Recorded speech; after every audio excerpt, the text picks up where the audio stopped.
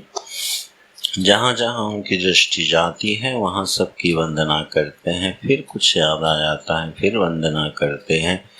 महादेव की पुनः पुनः वंदना करते हैं। अब फिर से उनको शिव जी याद आ गए।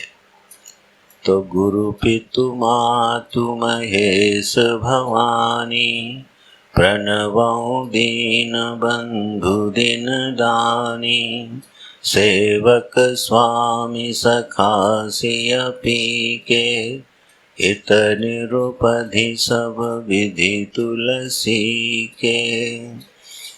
गोस्वामी जी वंदना कर रहे हैं उमा पार्वती अम्बा की और शिव जी की।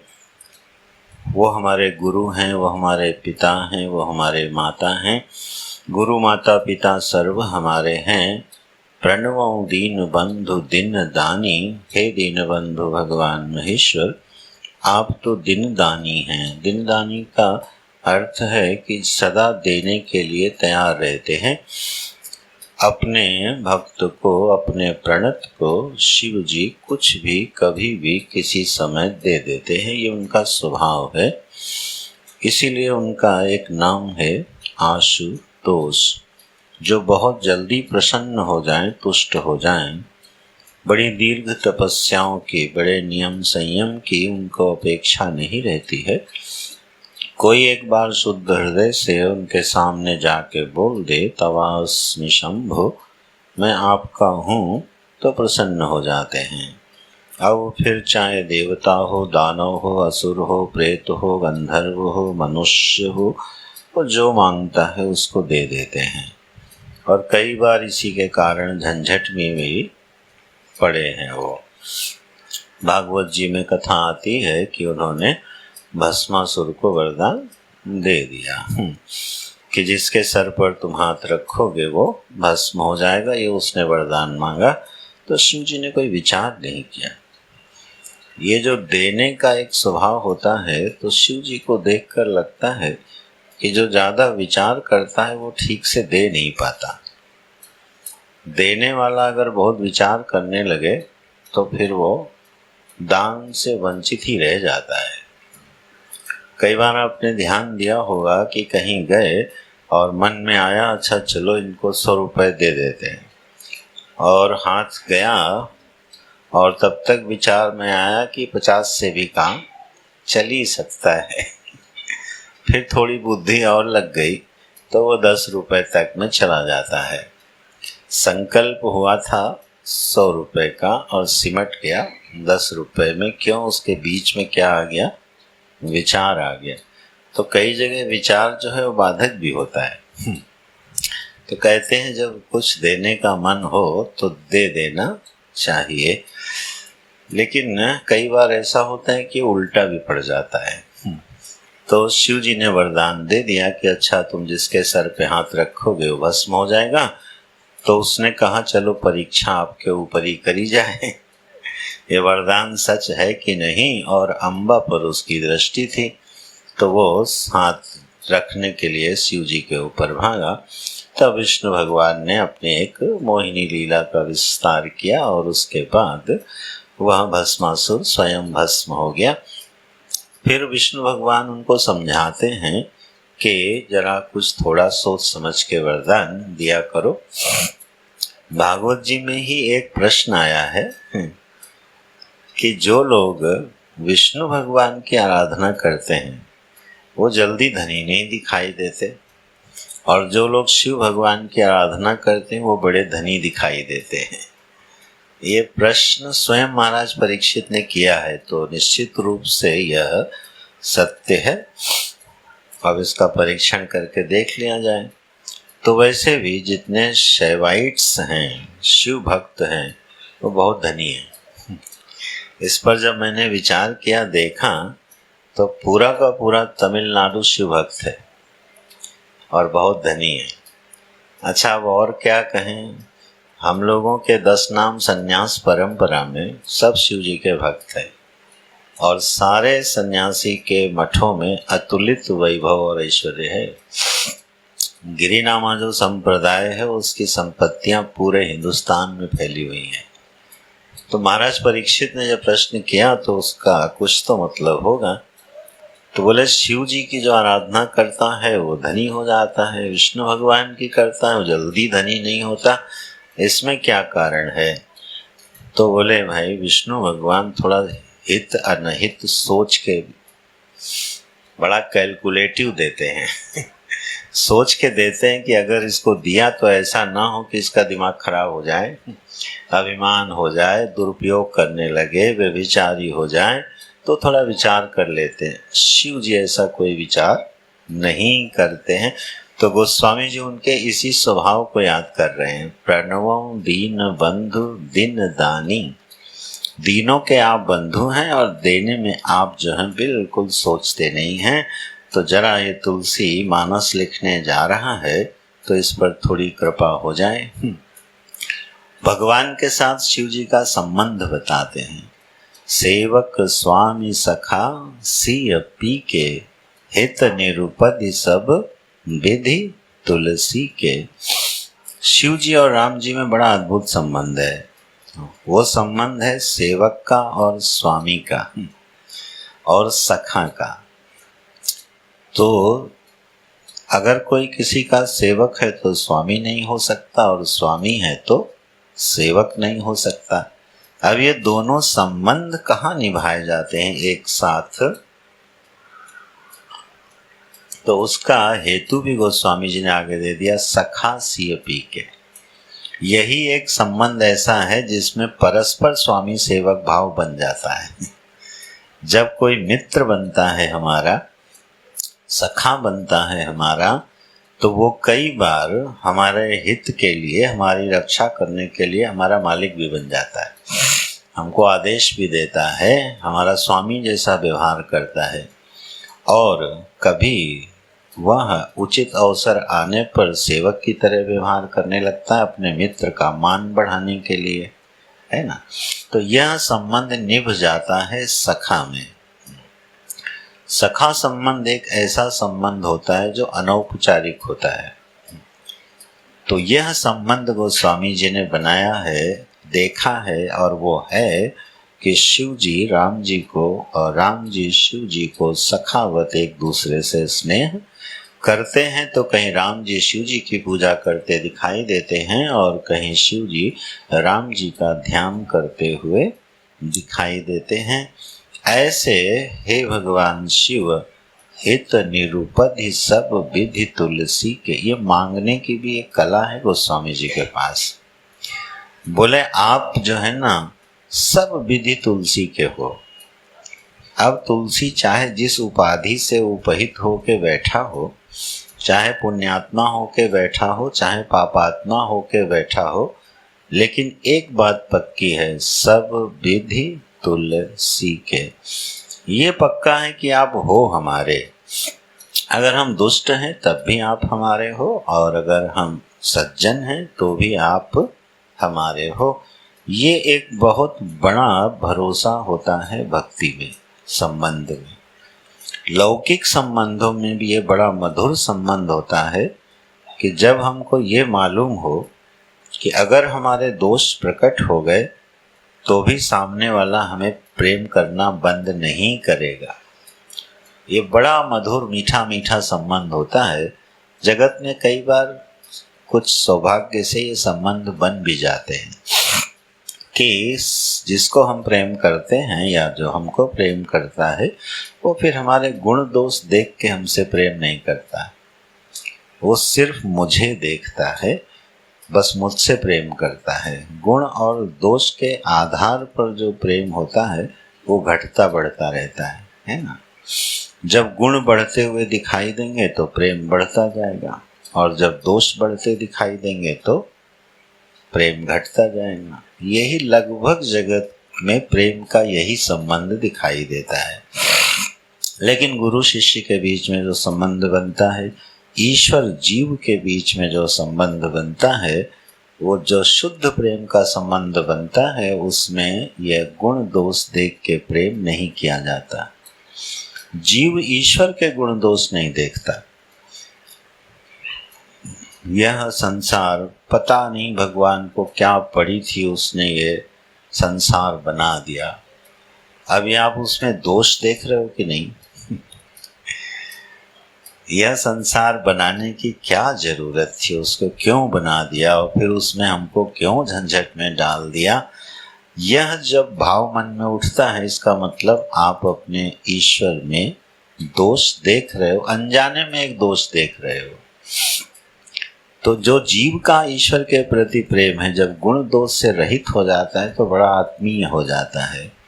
और ईश्वर का तो स्वभाव यही है कि वो गुण दोष देख के प्रेम नहीं करता है, और इसीलिए दृष्टा हो जाता है, इसीलिए साक्षी हो जाता है, इसीलिए अंतर्यामी हो जाता है। जो लोग ध्यान की साधना करते होंगे वो इस पर थोड़ा ये ध्यान दें कि साक्षी होने के लिए गुण पर से और दोष पर से, दोनों पर से दृष्टि हट जाए तो हम अपने अंतःकरण के साक्षी हो सकते हैं। हमारा अंतःकरण गुणवान है अथवा दोषवान है, दोनों से जब दृष्टि हट जाती है तो साक्षित्व की उपलब्धि होने लगती है। तो ईश्वर जो है वो साक्षी और दृष्टा क्यों है? क्योंकि वह गुण और दोष देख करके प्रेम नहीं करता है। गोस्वामी जी दृष्टि दिला रहे हैं, हित निरूपधि सब विधि तुलसी के, होई हैं राम चरण अनुरागी, कलिमल रहित सुमंगल भागी। और जरा थोड़ा सा पट्टा भी लिखा लेते हैं कि सपन्यु साचहु मोहि पर, जौहर गौरी पसाओ, तो फुर हो जो कहूँ सब, भाषा भनिति प्रभाव। क्या एक टेक्निक रखी गोस्वामी जी ने, बोले सपने हो साचे हो मोहि पर, जौहर गौरी पसाओ। अगर सपने में भी भगवान शिव जी का प्रसाद आशीर्वाद हमको मिल जाए तो तुलसीदास जी ने अब तक जो बकबक की है वो सब सत्य सिद्ध हो गए। माने जो हमारे मुंह से निकल गया है अब उसको सत्य सिद्ध करने की जिम्मेदारी किसकी है? बोले भगवान की। और भक्त लोग इसका बड़ा लाभ उठा लेते हैं। कई बार आशीर्वाद दे देते हैं और फिर आके प्रार्थना करते हैं, अब देखो दे तो आए हैं, अब जरा सफल करना आपके हाथ में है। बोले ना करें तो बोले बदनामी तुम्हारी होगी।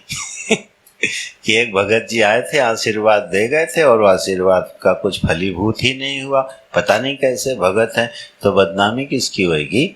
बोले यश अपयश आपका ही होगा, हमारा कुछ नहीं बिगड़ेगा। इसलिए जो हम बोल आए हैं उसको जरा सत्य सिद्ध कर देना।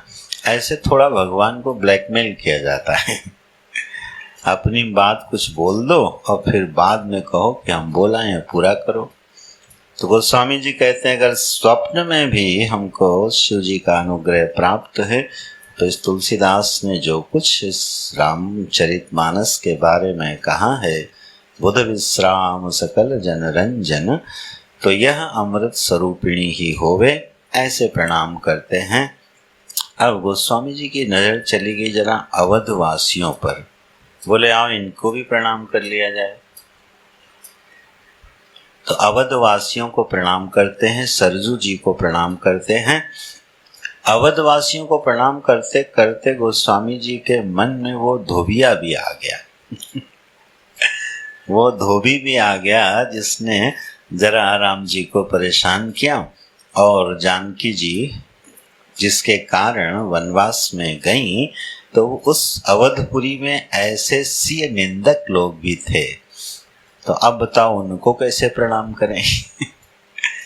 राम जी के निंदक को कैसे प्रणाम किया जा सकता है? नहीं ना। तो राम जी के जानकी जी की निंदा जिन्होंने की, उनके बहाने जानकी जी को प्रणाम कर लेते। सिय निंदक अघ ओघ नसाए, लोक विशोक बनाई बसाए। बोले जो सिय निंदक है ना, वो तो पाप की मानव मूर्ति ही हैं एक तरह से। लेकिन हुआ क्या, जब प्रभु श्री राम साकेत की यात्रा पर माने सभी अयोध्या वासियों को अपने धाम साकेत धाम ले जा रहे थे, उन्होंने निश्चय किया हम सारे अवधवासियों को ले जाएंगे। तो जब सारे अवधवासी जाने लगे तो जो सिय निंदक थे वो भी पहुंच गए, और जब वो भी साकेत में जाने लगे तो दूसरे प्रजा जो जन थे वो भड़क गए, बोले अब हम इनको तो नहीं ले जाएंगे क्योंकि ये वैकुंठ में जाके भी तमाशा करेंगे तो हम इनको नहीं ले जाएंगे। अब वहां पर झंझट मच गई। अब राम जी क्या करें? अगर छोड़ें तो शरणागत को त्याग नहीं कर सकते, अगर ले जाएं तो बाकी प्रजा जाने को तैयार नहीं उनके साथ। तो उन्होंने बड़ा बढ़िया तरीका निकाला। बोले ये देखो राम निंदक नहीं है, ये सिय निंदक है ना, तो इसका फैसला जानकी जी ही करें कि इन्हें ले जाना है कि नहीं ले जाना है। अपनी तरफ से उन्होंने जानकी जी की ओर भेज दिया।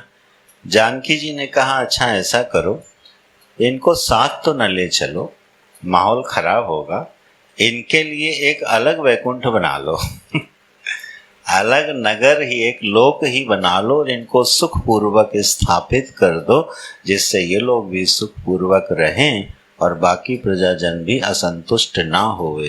तो लोक विशोक बनाई बसाए, ऐसे शोक रहित तो लोक जानकी जी ने बनवा के उनको बसा दिया।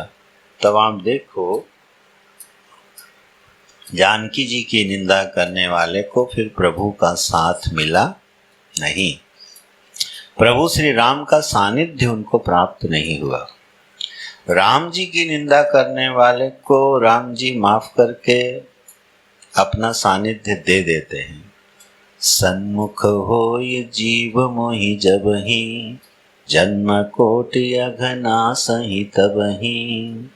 तो जो जन्म जन्म के पाप हैं वो मिटा देते हैं प्रभु श्री राम और अपने हृदय से लगा लेते हैं। ये राम जी का स्वभाव है। लेकिन अगर सिय निंदक हो गए तो फिर उनको राम जी का सानिध्य मिलता नहीं है, तो राम जी के पास नहीं जा पाए। ऐसे अवधपुरी की वंदना करते हैं, उनके निवासियों की वंदना करते हैं, कौशल्या जी की वंदना करते हैं। मानो ये पूर्व दिशा है कि कौशल्या बंदौ कौशल्या दिशि प्राची, कीरति जासु सकल जग माची, प्रगटे हु जहाँ रघुपति शशि चारु, विश्व सुखद खल कमल तुषारु।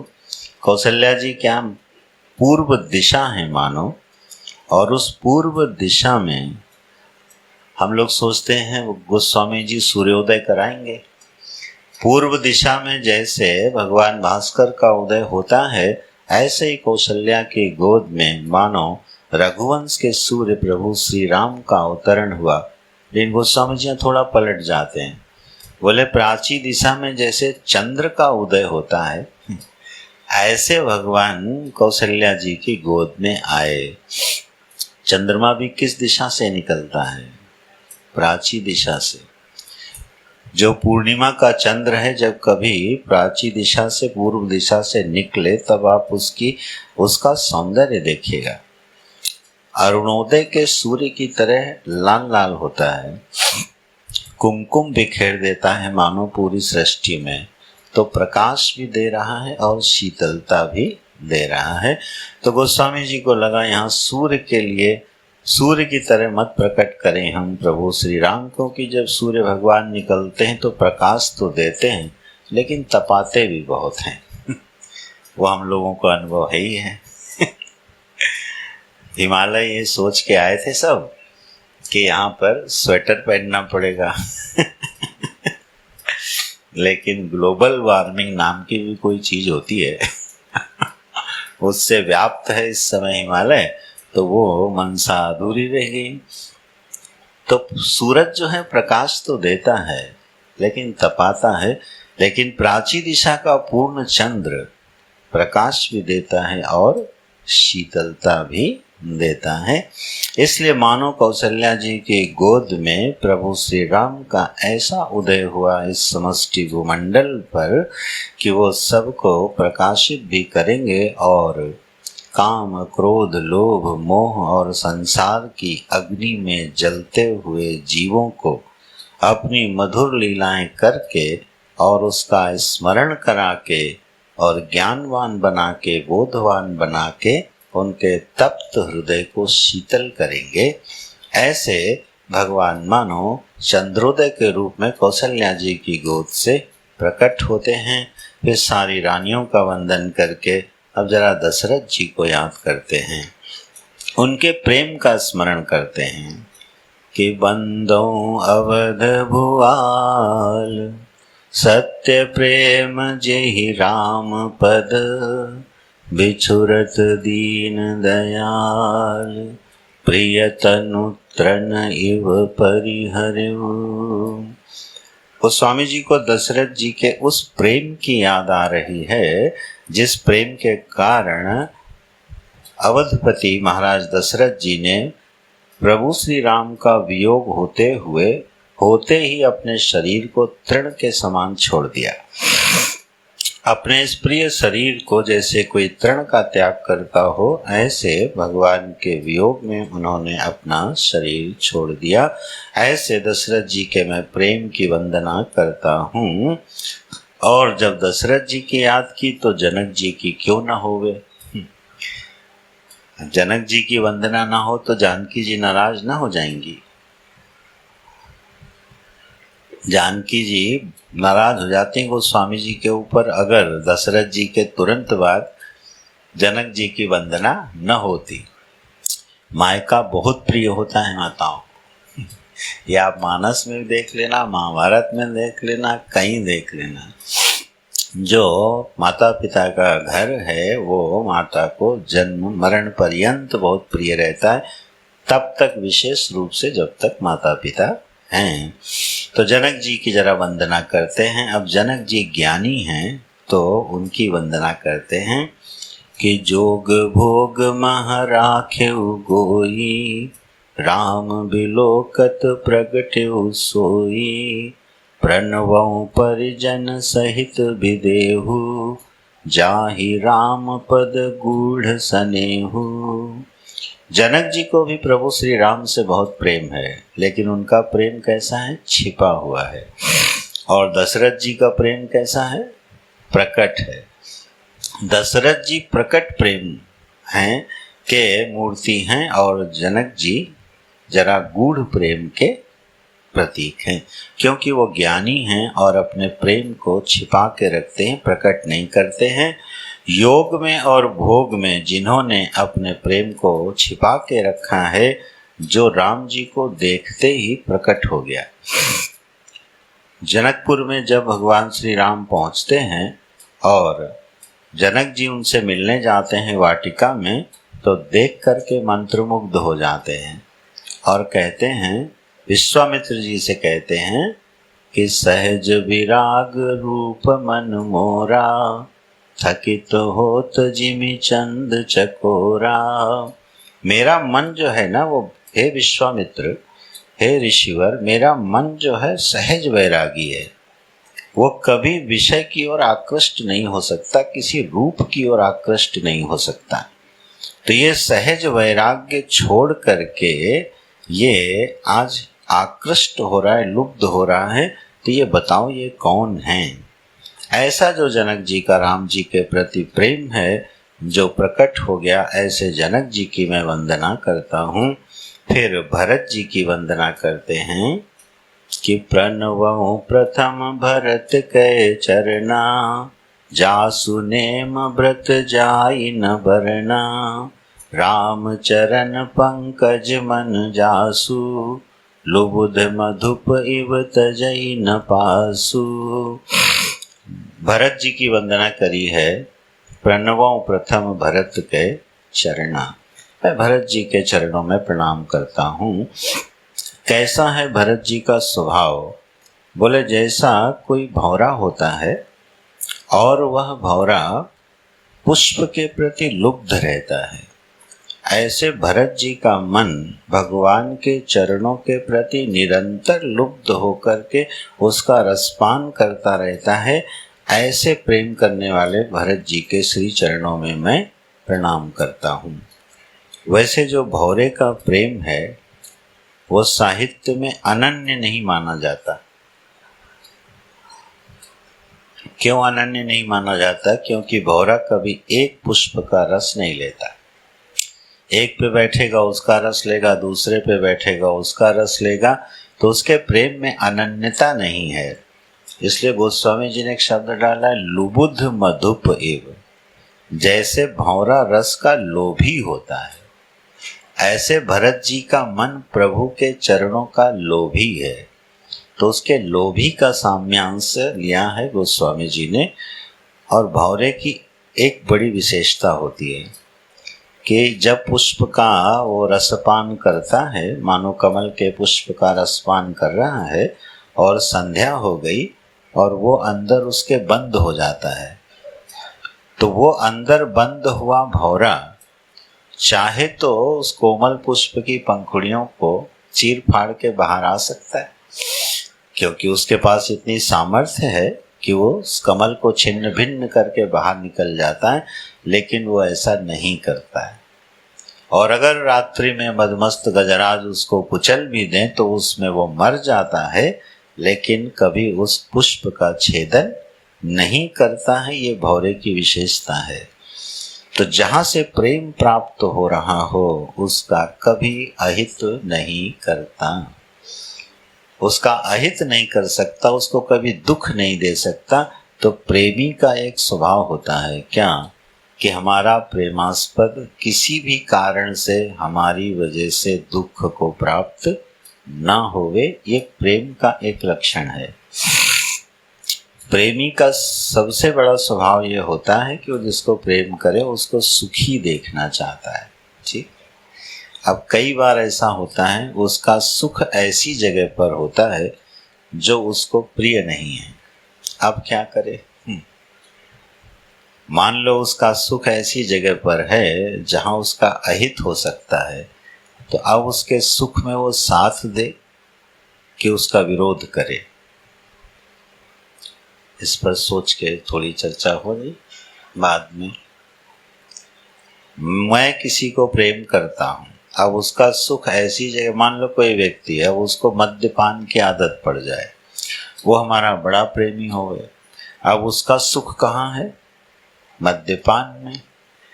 अब अगर उसका हम विरोध करेंगे तो हम प्रेमी नहीं रहे, और अगर विरोध नहीं करेंगे तो भी हम उसके हितैषी और प्रेमी नहीं रहे। तो ऐसी स्थिति में क्या करें? उसका विरोध करे अथवा विरोध न करे। अब इस कभी चर्चा होगी।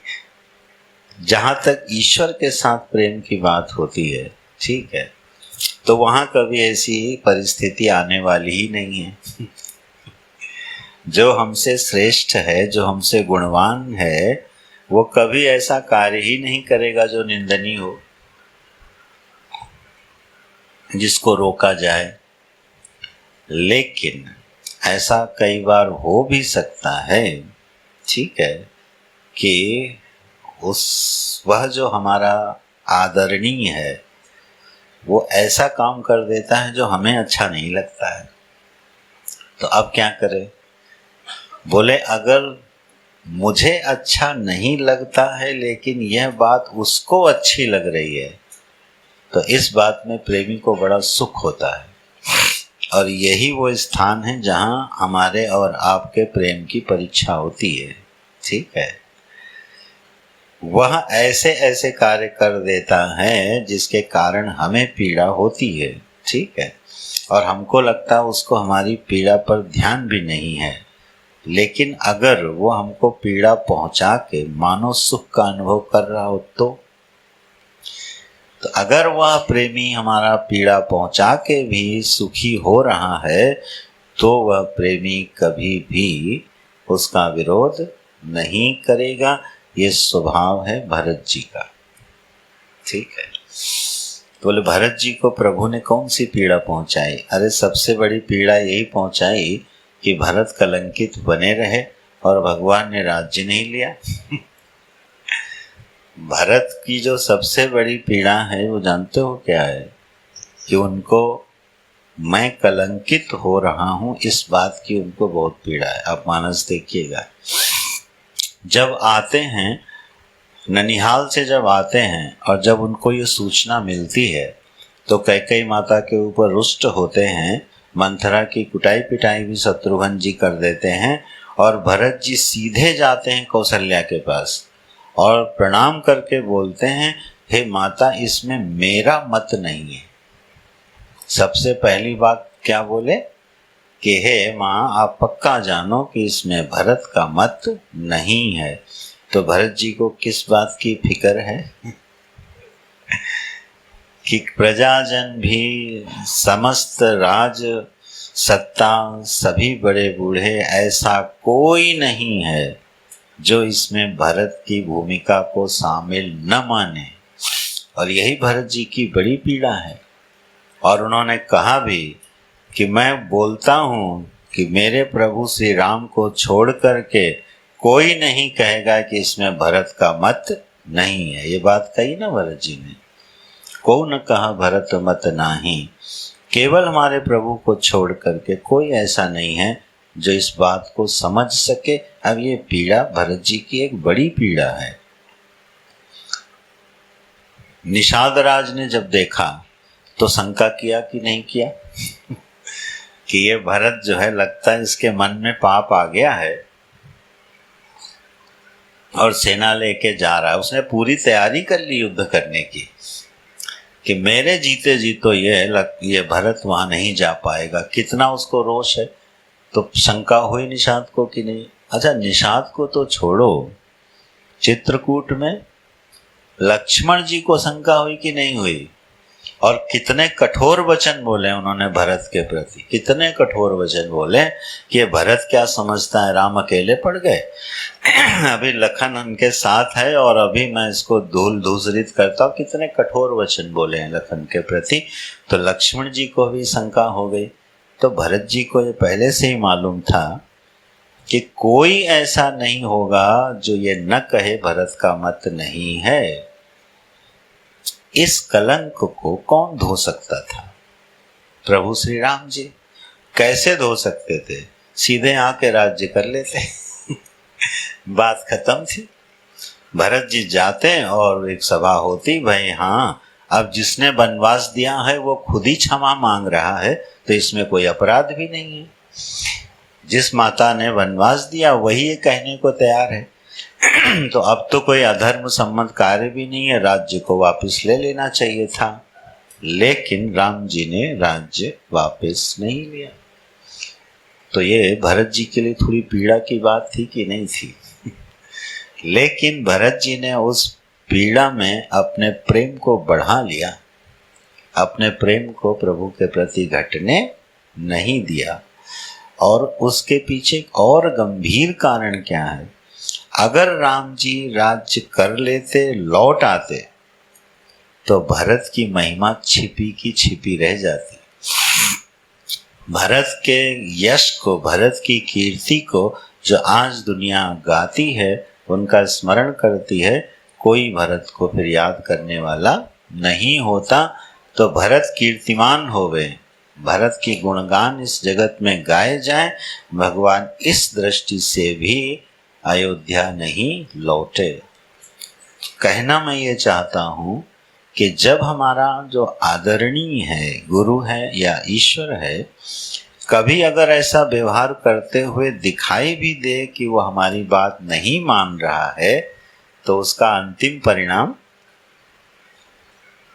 बहुत मंगलमय होने वाला है, शुभ होने वाला है। इसीलिए वो हमारी बात नहीं मान रहा है। नारद जी की अगर बात मान लिए होते और नारद जी गृहस्थाश्रम में प्रवेश कर गए होते, तो आज नारद जी ऋषि होते तो नारद जी का शाप लिया, उनका क्रोध स्वीकार किया, ठीक है, लेकिन नारद जी को पतन की ओर जाने नहीं दिया। उस समय नारद जी की बड़ी पीड़ा है। कितना उनको बोलते हैं, परम स्वतंत्र न सिर पर कोई, भावई मन ही करे सोई सोई। अब तुम्हारे ऊपर कोई नहीं है, आज मैं दिखाता हूँ कि मैं कैसे तुमको शाप दे सकता हूँ। कितने क्रुद्ध हैं और भगवान मुस्कुरा रहे हैं। ठीक है। और जब सब कुछ हो गया तब नारद जी के अकल आई।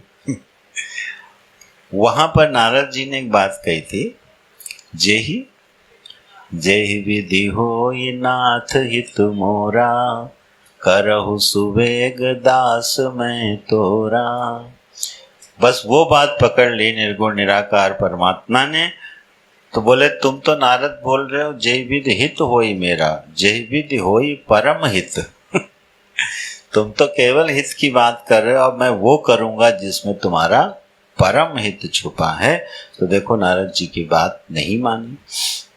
तो ऐसा जीवन में हर जीव के, हम सभी के जीवन में, हर मनुष्य के जीवन में ऐसी परिस्थितियां आती रहेंगी जहां आपको लगेगा कि हमारे बड़े, हमारे आदरणीय, हमारे ईश्वर, हमारे गुरु क्या हमारे साथ अन्याय कर रहे हैं। लेकिन वहाँ हमारी दूरदृष्टि की कमी है। तो अगर हम उन क्षणों में अपने प्रेम को संभाल ले जाएं तो फिर भरत जी की तरह यशस्वी हो जाएंगे। तो गोस्वामी जी ऐसे भरत जी के प्रेम का स्मरण करके उनकी वंदना करते हैं। और भरत जी की एक बड़ी दिव्य विशेषता ये है कि उन्होंने प्रेम और नेम दोनों को साथ निभाया है। नियम और प्रेम, प्रायः ऐसा होता है कि जब प्रेम बढ़ता है तो नियम टूटते हैं, है ना? और जब नियम बढ़ जाता है तब जरा प्रेम टूट जाता है। ये दोनों का मेल बड़ा मुश्किल काम है, बड़ा मुश्किल काम है। जैसे जैसे व्यक्ति का हृदय उदार और प्रेमी होता है वो अनौपचारिक होता है, मर्यादाएं टूटने लगती हैं, नियम शिथिल होने लगते हैं। और जब नियम बहुत हो जाते हैं तो प्रेम का कहीं अता पता नहीं। प्रेम वैसे नियम के अधीन तो नहीं होता, ये तो बात सही है, लेकिन नियम प्रेम के अधीन होता है। ये बात भरत जी ने दिखाई। नियम को उन्होंने प्रेम के अधीन करके दिखा दिया। तो उन्होंने अपना जो जीवन है उसको इतना कसा कि राम जी ने कह दिया कि धर्म वही है जो भरत करेंगे। धर्म की अलग से परिभाषा चुनने की जरूरत नहीं है, जो भरत करेंगे वही धर्म होगा। इतना उन्होंने उस नियम को प्रेम के साथ निभा लिया। ठीक है, तो ये अगर दोनों चीजें साथ में चल जाएं तो जीवन बड़ा अलौकिक सा हो जाता है। बहुत अनौपचारिक प्रेम जो है ना उच्छृंखल भी हो जाता है। गुरु जी इसको ऐसे कभी कभी बोलते थे, मान लो हमारे गुरु हों और थोड़ी देर के लिए वो हमसे सखावत व्यवहार करना चाहें तो करते हैं, गुरुदेव को स्मरण करके बोल लेते हैं। तो कभी गुरु जी ऐसे भी बोल सकते हैं कंधे पे हाथ रख के, और भाई क्या हालचाल है, कैसे हो, ऐसे भी पूछ सकते हैं। अब आपने सोचा अच्छा ये संबंध बढ़िया है, और जब आप अगली बार पहुंचे तो क्या आप भी ऐसे ही पूछोगे और भाई क्या हालचाल है? बोले नहीं नहीं, प्रेम कोई नियम और मर्यादा थोड़ी बांधता है। तो जब प्रेम में नियम टूटते हैं तो आप ध्यान देना धीरे धीरे प्रेम हल्का हो जाता है। जिसको आप चीप लेवल कह सकते हो, वो सस्ते स्तर पे चला जाता है प्रेम। जब प्रेम नियम की और मर्यादाओं की सीमा के अंदर रहता है तो बड़ा ग्रेसफुल होता है, उसकी एक गरिमा रहती है। तो गुरुजन शिष्य जनों को इसी तरह की शिक्षा देकर प्रेम का पाठ पढ़ाते हैं। तो भरत जी का जो प्रेम है वो इस कोटि का है। गोस्वामी जी उसका स्मरण करते हैं और अब लक्ष्मण जी की जरा याद कर रहे हैं कि बंदो लक्ष्मण पद जल जाता, शीतल सुभग भगत सुखदाता, रघुपति की रति विमल पताका, दंड समान भयउ जस जाका, शेष सहस्र शीस जग कारण, जो अवतरउ भूमि भय टारन, सदा सुसानुकूल रह मोह पर, कृपा सिंधु सौमित्र गुना कर। भरत जी के लिए 2 चौपाई और लक्ष्मण जी के लिए 4 चौपाई।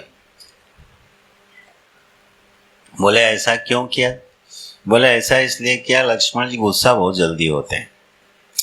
बोले अगर इनकी संख्या घटा दी चौपाई की तो कहीं जरा टेढ़ी दृष्टि न डाल दें। तो लक्ष्मण जी की वंदना करते हैं, हे लक्ष्मण जी के चरण कमलों को मेरा प्रणाम है। और क्या लिखते हैं? शीतल। पहला लक्षण क्या लिखे? शीतल। और जबकि लखनलाल हैं कैसे? स्वभाव से उग्र हैं। लेकिन गोस्वामी जी को सबसे पहला गुण क्या दिखाई दे रहा है? शीतलता। लक्ष्मण जी की उग्रता में शीतलता भरी हुई है। अब ध्यान देना, लक्ष्मण जी जब भी उग्र हुए हैं, प्रभु श्री राम के ऊपर जब कोई आँच आई है, ठीक, तब लक्ष्मण जी उग्र हुए हैं। इसके अलावा लक्ष्मण जी कभी कहीं पर उग्र नहीं हुए। चाहे वो जनक जी की सभा हो, जब परशुराम जी ने अपशब्द कहे और लगा कि रघुकुल के गौरव सूर्य प्रतापी प्रभु श्री राम यहाँ बैठे हैं, ये तो सीधे सीधे राम जी की निंदा है, तब लक्ष्मण लाल जी उग्र हो गए। ठीक है ना? भरत जी को देख के उग्र हुए कि शायद राम जी पर संकट है, युद्ध में वो उग्र हुए। तो जहाँ जहाँ लक्ष्मण जी उग्र हुए हैं, केवल वहाँ जहाँ प्रभु श्री राम की मर्यादा को, उनकी रक्षा को कोई खतरा उपस्थित हुआ है, वहाँ लक्ष्मण जी उग्र होते। नहीं तो लक्ष्मण जी बहुत शीतल स्वभाव के हैं। इसलिए स्मरण करते हैं, शीतल हैं, सुभग हैं, भगत सुख दाता हैं। और सबसे बढ़िया बात क्या है? रघुपति कीरति विमल पताका। प्रभु श्री राम का जो यश है, वह यश जिस दंड पर फहरा रहा है, वो दंड कौन है? लक्ष्मण जी हैं। ठीक है, मनीष प्रसन्न हो रहे हैं धीरे धीरे। दंड समान भयो जस जाका, माने प्रभु श्री राम का यशस्वी होने का जो आधार बन गए हैं, वो कौन है? लक्ष्मण जी। बहुत बड़ी बात कह के गोस्वामी जी ने प्रशंसा करी है, लेकिन भाई हम अपना पक्ष छोड़ने वाले नहीं। जो पताका फहराती है, वो कीर्ति की पताका तो प्रभु श्री राम की है, उसको थाम के रखा है लक्ष्मण जी ने। लेकिन उस पताका में विराजमान कौन रहता है? कपित ध्वज। उस पताका में हनुमान जी विराजमान है। संभाले हैं लक्ष्मण जी, पताका फहरा रही है प्रभु श्री राम के यश की, लेकिन वहाँ हनुमान जी की पताका साथ ही फहरा रही है। इसीलिए जब हनुमान चालीसा लिखी तो क्या लिखते हैं? वर्णौ रघुबर विमल यश, जो दायक फलचार। लिखने जा रहे हैं हनुमान चालीसा, हनुमान जी का, और घोषणा कर रहे हैं मैं किसका यश लिखने जा रहा हूँ? रघुवर विमल यश। क्यों? रघुवर का यश और हनुमान जी का यश कोई पृथक पृथक नहीं है। इतने अभिन्न हैं हनुमान जी कि भगवान का यश ही उनका यश है, उनका पृथक से कोई यश की उनको आकांक्षा ही नहीं है। तो लक्ष्मण जी ने भगवान का मानो यश धारण करके रखा, उनकी कीर्ति की पताका फहरा रखी हो। ऐसे सुमित्रा नंदन लक्ष्मण लाल को मैं प्रणाम करता हूँ। लक्ष्मण जी ने इस ब्रह्मांड को कैसे संभाला हुआ है, इस पर थोड़ा ध्यान देना आप लोग। ये एक पौराणिक कथा है कि पृथ्वी किस पर टिकी है? शेषनाग के फन पर। पृथ्वी को धारण करके रखा है लक्ष्मण जी ने, वो शेषावतार हैं। उनका एक नाम संकर्षण भी है कृष्णावतार में। संकर्षण माने होता है सारे ग्रहों को एक दूसरे से बांध के रख के बैलेंस बनाना, उसका नाम है संकर्षण। तो ये पूरा का पूरा ब्रह्मांड जो है, ये टिका हुआ है, अपनी धुरी से इधर उधर नहीं हो रहा। इनके बीच में एक अद्भुत पावर काम कर रही है कि सब ग्रह एक दूसरे को साधे हुए हैं। ठीक है ना? कभी सोच के देखिए, बड़ा आनंद आएगा कि इस अनंत आकाश में सब लटके हुए हैं कि नहीं लटके हुए हैं? आधार नाम की कोई चीज है यहाँ पे? बुद्धि पगला जाती है। अच्छा, पृथ्वी के नीचे चले गए, उसका आधार कुछ नहीं, आकाश। आकाश का आधार आकाश। तो सारा का सारा ब्रह्मांड क्या है? हवा में लटका हुआ है। और इस लटके हुए ब्रह्मांड के सारे ग्रहों को आपस में एक दूसरे से किसने बांध के रखा हुआ है? उस शक्ति का नाम है संकर्षण शक्ति। सम्यक कर्षण किया हुआ है वो है अधिदैव के लखनलाल। तो उनका भी स्मरण करके उनको प्रणाम करते हैं। फिर शत्रुघ्न जी को प्रणाम करते हैं। अब जरा हनुमान जी को प्रणाम किए, एक दोहे और एक चौपाई में।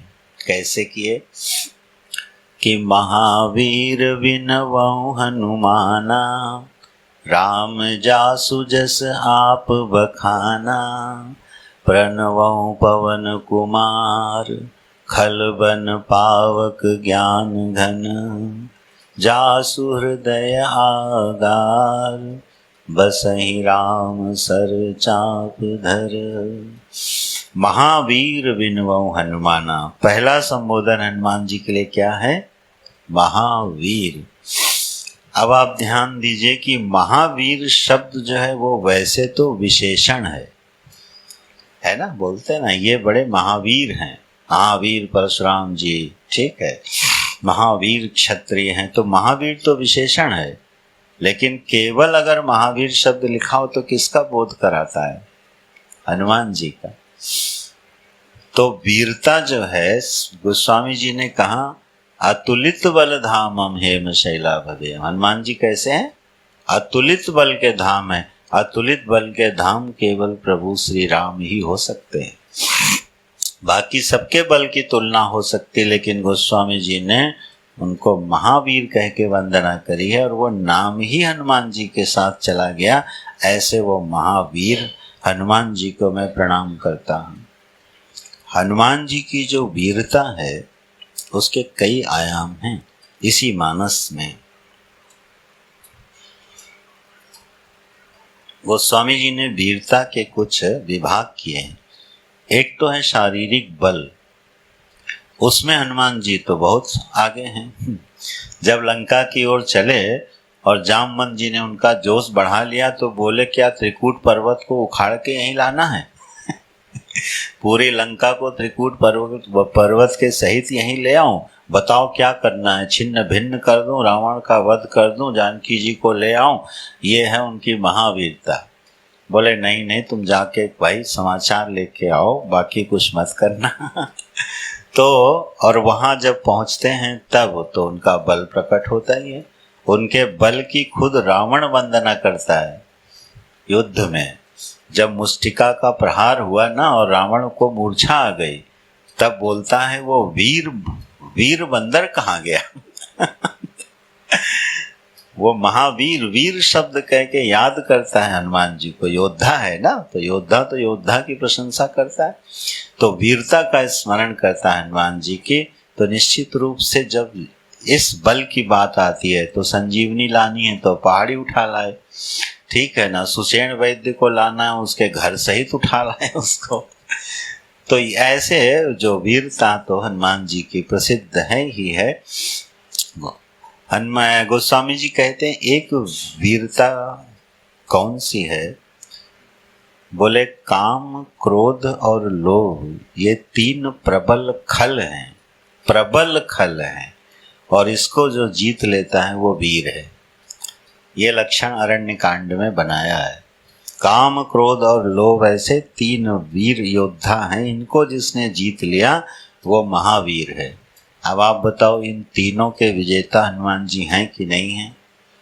नित्य बाल ब्रह्मचारी, काम का स्पर्श तक नहीं है, ठीक है, और उचित समय पर क्रोध है, अनुचित समय पर कोई क्रोध नहीं है, ठीक है, और लोभ का तो हमें लगता है आता पता ही नहीं है कहीं।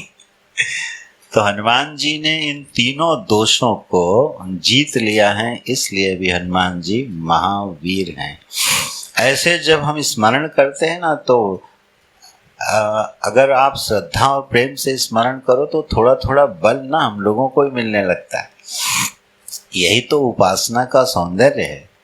एक कथा केवल कथा के लिए थोड़ी है। हनुमान जी के इस महावीरता का जब हम स्मरण करते हैं तो हमारा चित्त भी बलवान होने लगता है। और शील और विनय कैसी है हनुमान जी की। जब रावण की सभा में खड़े हुए और रावण ने पूछा कि तुमने वाटिका क्यों उजाड़ी है, तब रावण को प्रभु कह के संबोधन करते हैं। हे प्रभु, मुझे भूख लगी थी और इसलिए मैंने फल खा लिए। अब रावण को भी, जो कि इतना उसने अपराध किया है, जानकी जी का हरण करके लाया है, लेकिन शील का परिचय देते हैं। तो बल के साथ शील के भी निधान है। अंगद जी से ये नहीं हुआ। जब अंगद जी गए ना सभा में रावण की, तब उसको बोलते हैं, अरे मूढ़, तो जानकी जी को हरण कर लाया, तू राम जी को जानता नहीं है, तेरी भलाई इसी में है कि तू जानकी जी को प्रभु को लौटा दे। ऐसे गरज कर बोलते हैं अंगद जी। हनुमान जी नहीं बोले। हनुमान जी बोले, अरे रावण, प्रभु की शरण में चले जाओ और लंका अचल राज तुम करो। बिल्कुल निश्चिंत रहो, चिंता मत करो, ये राज तुम्हारे पास ही रहेगा। हमारे प्रभु की शरण में चले जाओ, वो बड़े दीन दयाल हैं। ये हनुमान जी की विनम्र भाषा है। तो शील के निधान है। तो काम, क्रोध और लोभ जैसे शत्रुओं पर विजय अगर सहज रूप से किसी को प्राप्त है, वो है महावीर हनुमान जी। उनके स्मरण से हम लोगों को उस बल की प्राप्ति होती है। और एक वीरता जो है और गोस्वामी जी ने प्रकट की है मानस में। बोले, जो इस संसार सागर को पार कर गया वो महावीर है। लंका कांड में जब रावण रथी विरथ रघुवीरा वाली स्थिति आई है, तब जिस रथ से विजय प्राप्त होती है उसका वर्णन सुनाया विभीषण को। जय जय होई सुस्यंदन आना। अरे मैं बताता हूँ विभीषण, किस रथ पर चढ़ के विजय हासिल की जाती है। और असली विजय तो ये है जो इस भाव सागर को पार कर गया, जो संसरण को पार कर गया, जो अपने कूटस्थ अविनाशी ब्रह्म स्वभाव में स्थित हो गया, वो इस जगत का सबसे बड़ा योद्धा है, वो महावीर है। 3 प्रकार की वीरताओं का वर्णन प्राप्त है गोस्वामी जी के मानस में, और हनुमान जी में तीनों की तीनों हैं। इसलिए पहला नाम क्या लिया? महावीर बिनवहु हनुमाना। वो महावीर है, मैं उनको प्रणाम करता हूँ। और ऐसे भक्त का यश कौन गाता है? राम जासु जस आप बखाना। राम जी स्वयं हनुमान जी के यश का वर्णन करके आह्लादित होते हैं, आनंदित होते हैं। ये भक्त की बहुत बड़ी उपलब्धि है, बहुत बड़ी उपलब्धि है। क्या कि जब हमारा स्वामी हमारी प्रशंसा करने लगे। नहीं तो स्वामी लोगों का काम केवल डांटना होता है, गुरु का काम गुर्राना होता है, मालूम है? जो दिन भर गुर्राए ना, उसको कभी गुरु नहीं बन सकता। ठीक है ना? राज धर्म तन तीन कर होई वेगहि नास। कौन कौन? सचिव वैद्य गुरु जौ प्रिय बोलई भय आस।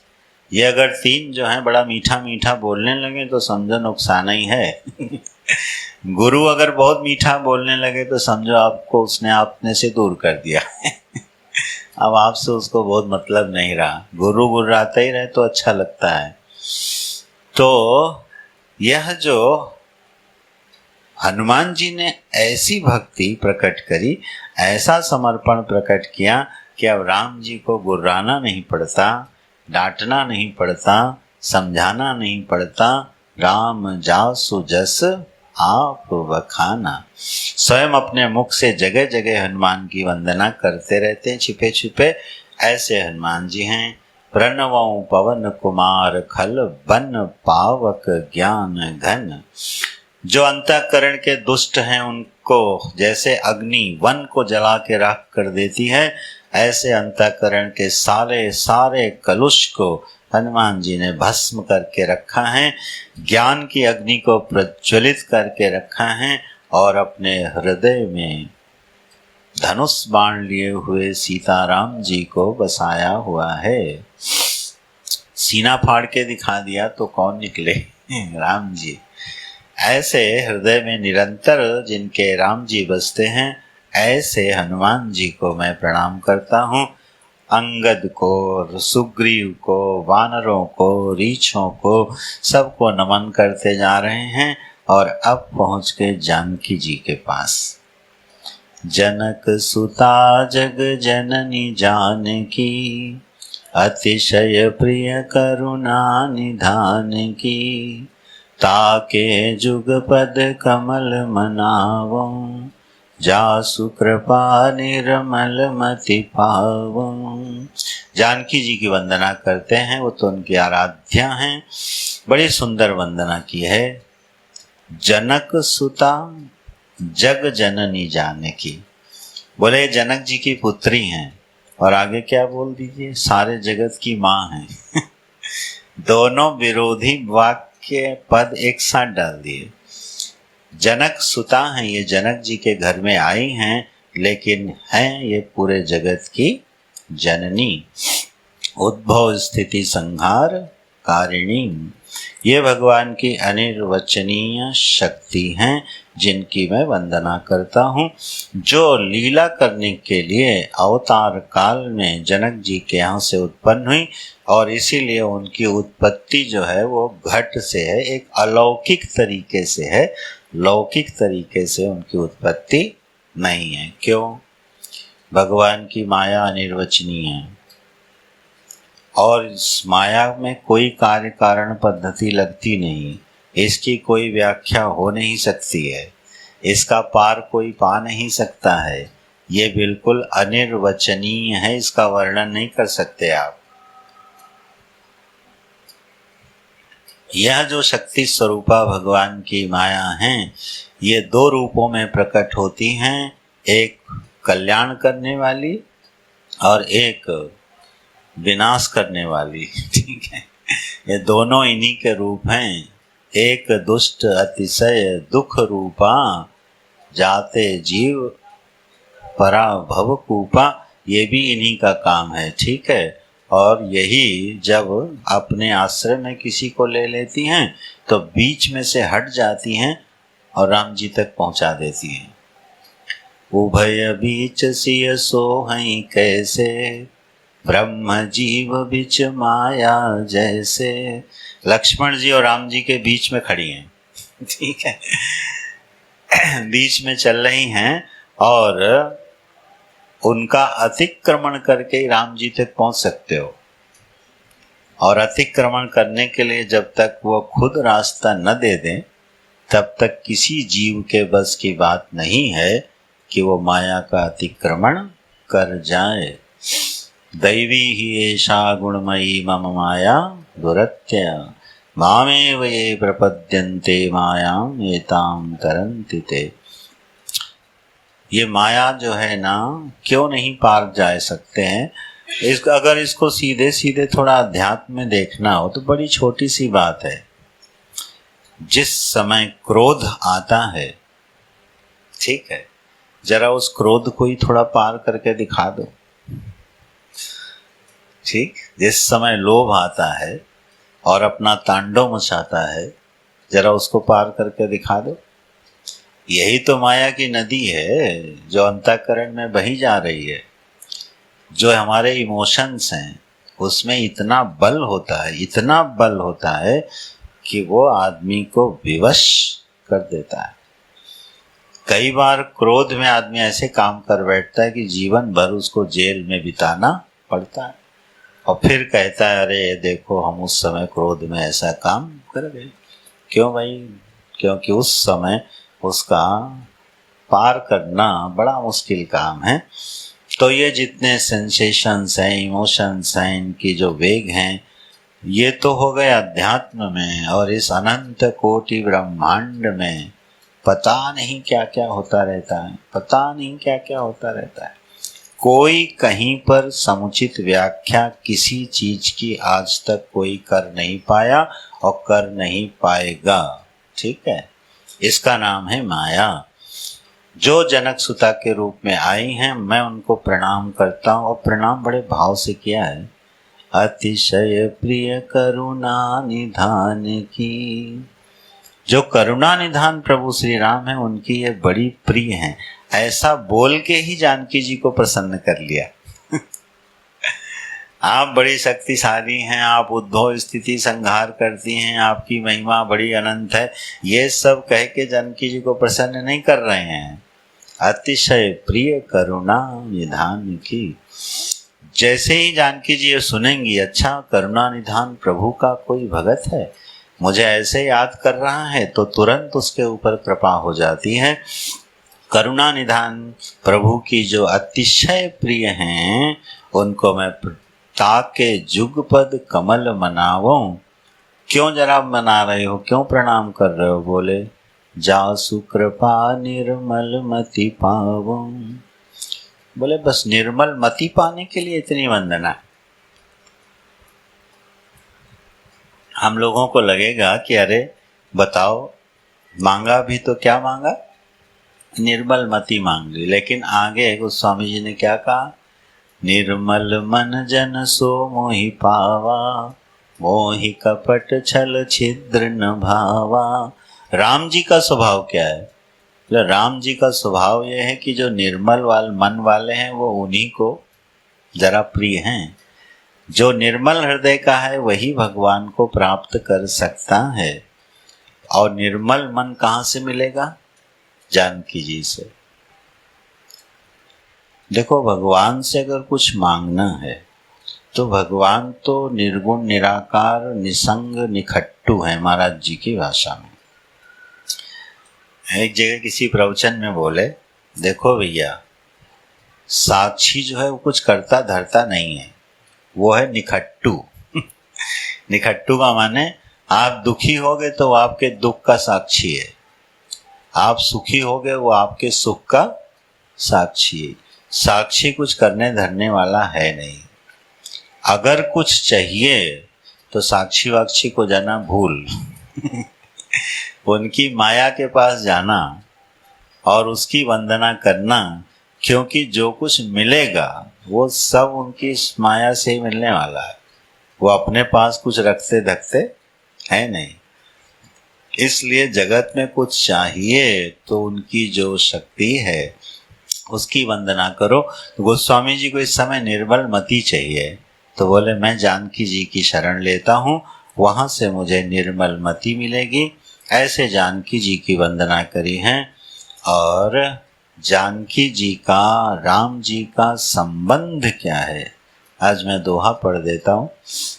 ये थोड़ा वेदांत वाला दोहा है।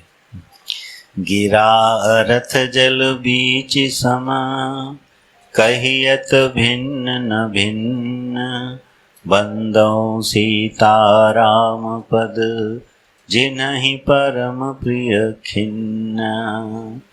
बोले राम जी का और सीता जी का संबंध क्या है?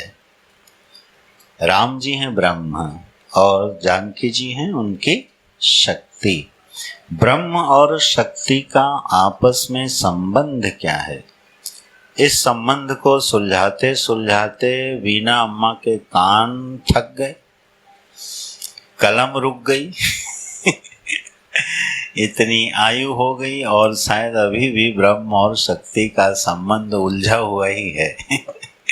बड़ी चर्चा होती है हमारे वीणा अम्मा से, बड़ी विदुषी हैं। कभी आप लोग पूरा परिचय मिलेगा तो बहुत काम किया अध्यात्म और धर्म के लिए, संतों के साथ बहुत रही। अस्तु, तो ये इस पर बहुत चर्चा हुई। मांडूक्य पढ़ते समय, ब्रह्मसूत्र पढ़ते समय ये प्रश्न बना है, ब्रह्म का उसकी शक्ति के साथ संबंध क्या है? अगर शक्ति ब्रह्म से भिन्न कोई वस्तु है तो ब्रह्म और शक्ति दो हो गई, अद्वैत की सिद्धि कभी नहीं हो सकती। और अगर ब्रह्म से उसकी शक्ति अभिन्न है, ये दो नहीं है, तो फिर जगत का पालन सृजन संहार ब्रह्म करता है कि माया करती है? बड़ी उलझी हुई ये पहेलियां हैं कि निर्गुण निराकार ब्रह्म, निष्क्रिय ब्रह्म, उसको शक्ति की क्या जरूरत है? तो क्या ब्रह्म शक्ति शून्य है? अगर ब्रह्म शक्ति शून्य हो गया तो किसी काम का नहीं रहा।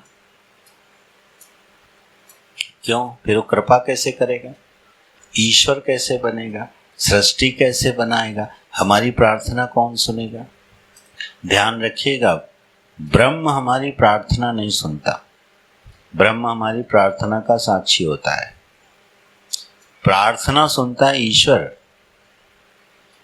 तो ईश्वर क्या है? बोले यही ब्रह्म अपनी माया को स्वीकार करके जब ईश्वर बनता है, तब यह ईश्वर इनका आश्रय ले करके फिर सब कुछ करता धरता है, बनाता बिगाड़ता रहता है, अपने ऊपर क्रेडिट भी लेता है, प्रार्थना भी सुनता है। ब्रह्म बिल्कुल इससे भिन्न तत्व है। तो वो निर्गुण निराकार निष्क्रिय है। ठीक है, लगे हाथ में एक बात कही दूं, इसीलिए कोई ब्रह्म का जिज्ञासु होता नहीं है। ऐसे ब्रह्म का क्या करोगे जहाँ ना सृष्टि है ना सृजन है, ना विध्वंस है, ना प्रलय है, ना उत्पात है, ना उपद्रव है, ना शांति है, ना अशांति है। तो आप बहुत कहोगे शून्य कह देते हैं लोग इसको। लेकिन ऐसे ब्रह्म की चाहत किसको है? ऐसे ब्रह्म को कौन चाहेगा भाई? जिज्ञासा किसको होगी? और इसीलिए ब्रह्म की जिज्ञासा जल्दी किसी को होती नहीं है।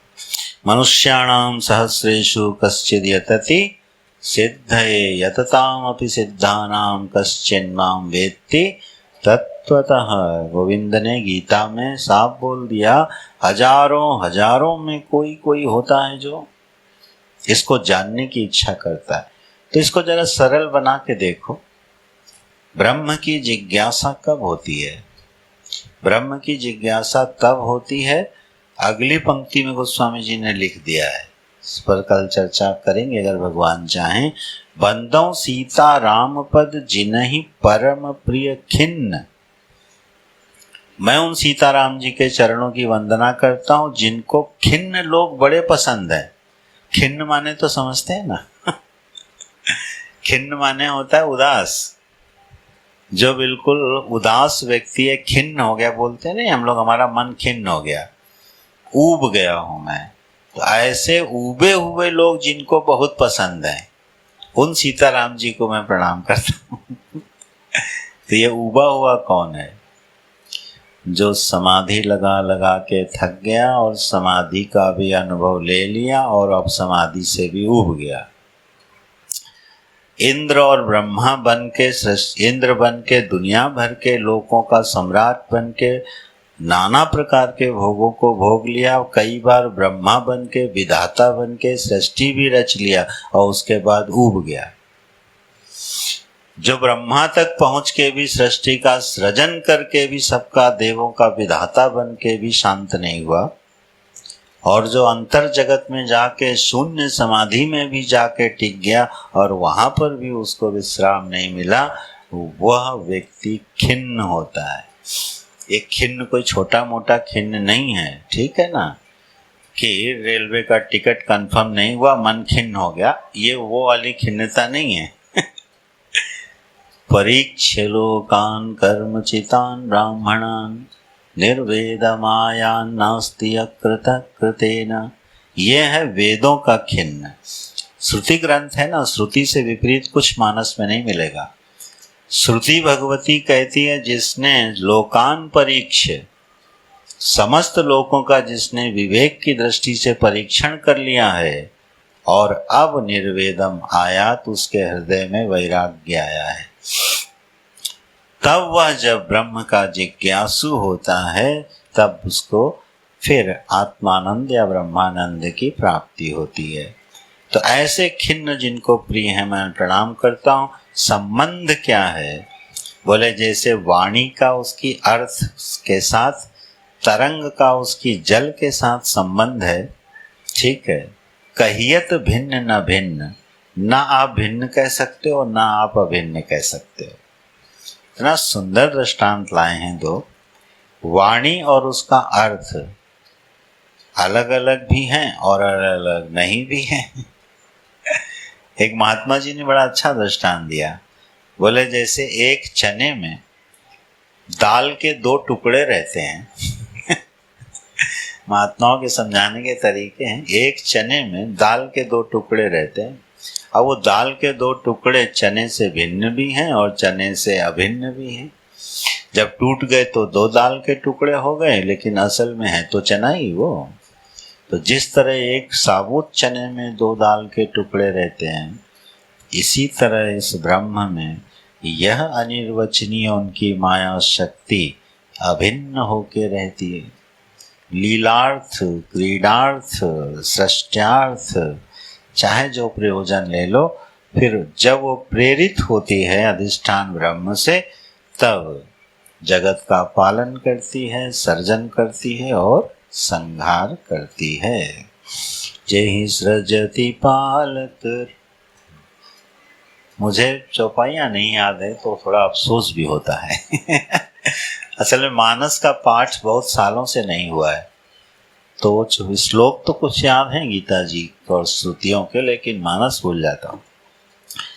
श्रुति से तु पालक राम, तुम जगदीश माया जानकी, जो सृजति पालत अनु।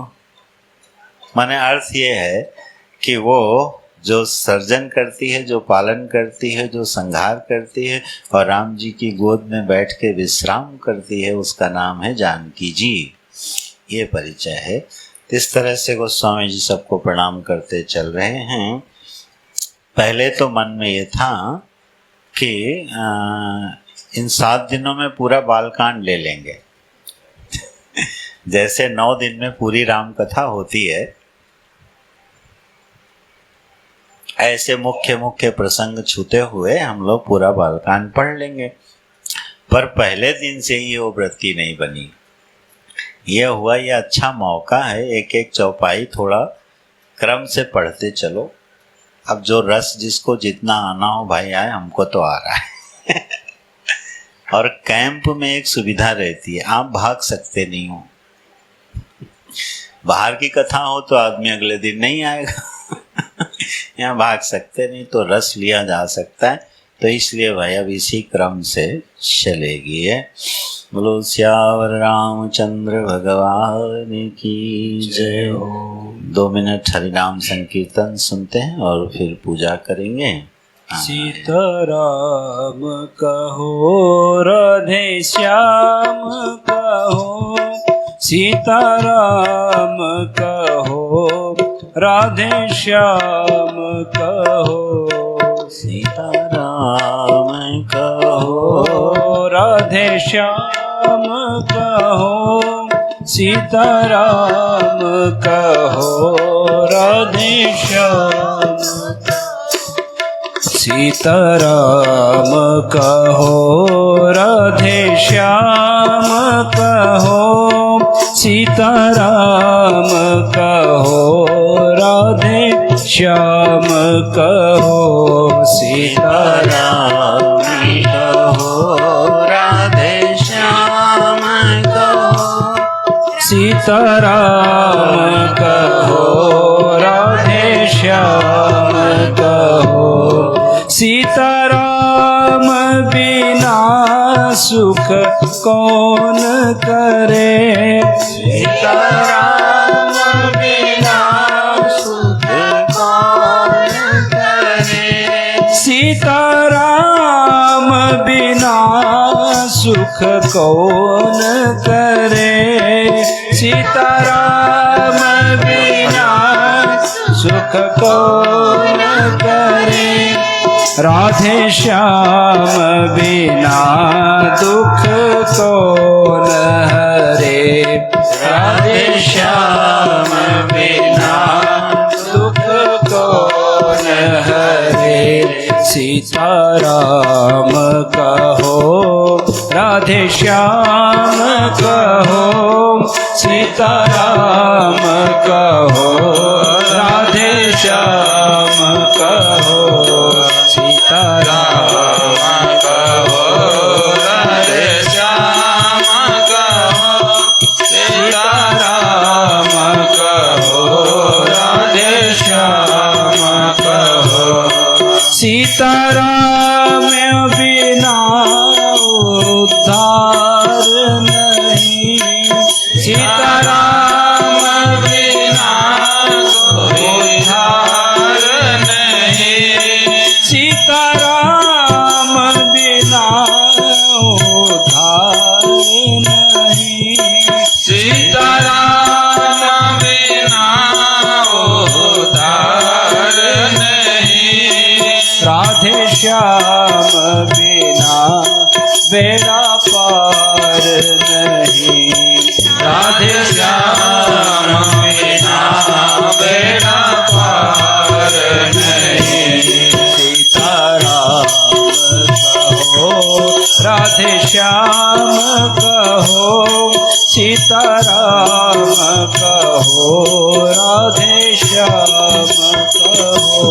सीताराम कहो, राधे श्याम कहो, सीताराम कहो, राधे श्याम कहो, सीताराम बिना सुख स्वप्न नहीं, सीताराम बिना सुख सपना नहीं, सीताराम बिना सुख सपना नहीं, सीताराम बिना सुख सपना नहीं, राधे श्याम बिना कोई अपना नहीं, राधे श्याम बिना कोई अपना नहीं, सीताराम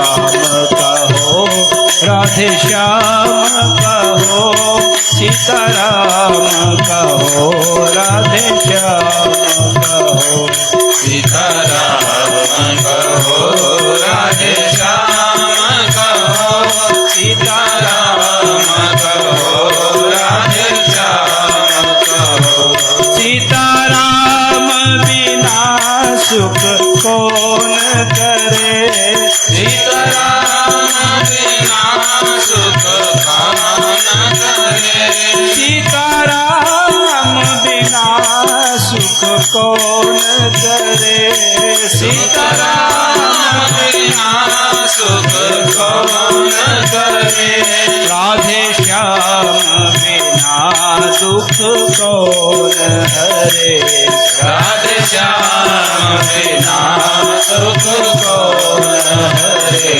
सीताराम कहो, राधे श्याम कहो, सीताराम कहो, राधे श्याम कहो, सीताराम कहो, राधे श्याम कहो, सीताराम कहो, राधे श्याम कहो।